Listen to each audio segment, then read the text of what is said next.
जहां रूही, श्री नुसरत जहां रूही शपथ लेगी। अस्सलाम वालेकुम, नमस्कार। आमी नुसरत जहां रूही जैन। आमी नुसरत जहां रूही जैन पश्चिम बंगाल के बसीरहाट से सांसद नुसरत जहां ने 25 जून को इसी नाम से लोकसभा की सदस्यता की शपथ ली थी। हाथों में मेहंदी, माथे पर सिंदूर, हाथों में चूड़ा, बिल्कुल नवविवाहिता की तरह संसद पहुंची थीं तृणमूल कांग्रेस की सांसद। यही तस्वीर अब नुसरत जहां के लिए मुसीबत का सबब बन सकती है। यहां तक कि नुसरत जहां की संसद की सदस्यता भी खतरे में पड़ सकती है। आमी नुसरत जहां रूही जैन। उत्तर प्रदेश के बरेली से बीजेपी सांसद संघमित्रा मौर्य ने लोकसभा स्पीकर ओम बिरला को भेजी है एक चिट्ठी। 19 जून को भेजी इस चिट्ठी में संघमित्रा ने नुसरत जहां पर अपनी वैवाहिक स्थिति को लेकर गलत जानकारी देने का आरोप लगाते हुए स्पीकर से टीएमसी सांसद के खिलाफ एक्शन लेने की मांग की है। बीजेपी सांसद संघमित्रा मौर्य की ये चिट्ठी देख लीजिए। अंग्रेजी में भेजी इस चिट्ठी में बदायूं की सांसद ने लिखा है, पश्चिम बंगाल के बसीरहाट विधानसभा क्षेत्र से मौजूदा सांसद नुसरत जहां रूही के अमर्यादित, गैरकानूनी और अनैतिक कृत्य की तरफ आपका ध्यान खींचना चाहती हूं। लोकसभा की वेबसाइट में श्रीमती नुसरत जहां को विवाहित दिखाया गया है। प्रोफाइल में उनके पति का नाम श्री निखिल जैन और विवाह की तारीख 19 जून 2019 दर्ज है।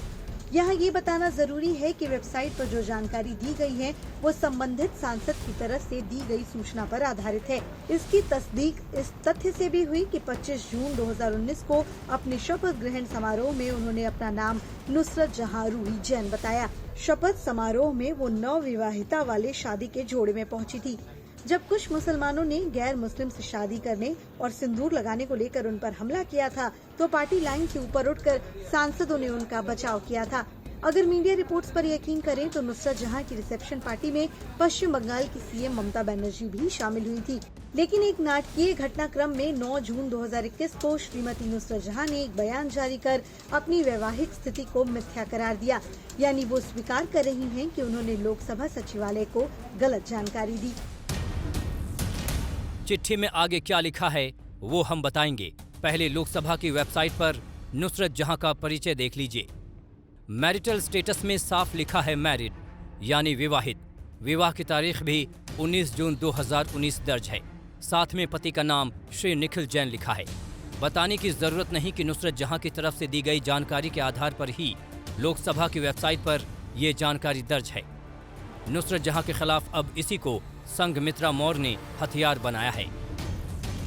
चिट्ठी में संघमित्रा मौर्य ने आगे कहा है कि हाल में नुसरत जहां ने अपनी वैवाहिक स्थिति को लेकर जो बयान दिया है उससे साफ है कि उन्होंने लोकसभा सचिवालय को जानबूझकर गलत जानकारी दी।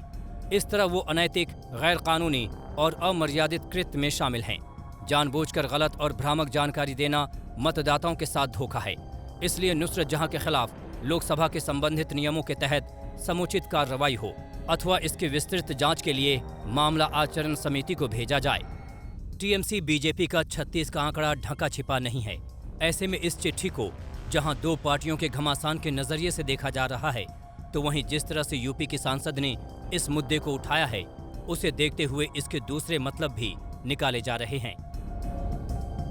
बीजेपी सांसद की चिट्ठी के बाद बड़ा सवाल ये खड़ा हुआ है कि क्या इस आधार पर नुसरत जहां पर कोई कार्रवाई हो सकती है? क्या उनकी सदस्यता भी छिन सकती है? ये विवाद करीब 2 हफ्ते पहले शुरू हुआ था। नुसरत जहां ने एक बयान जारी कर 2019 में टर्की में निखिल जैन के साथ हुई अपनी शादी को अमान्य बताया था।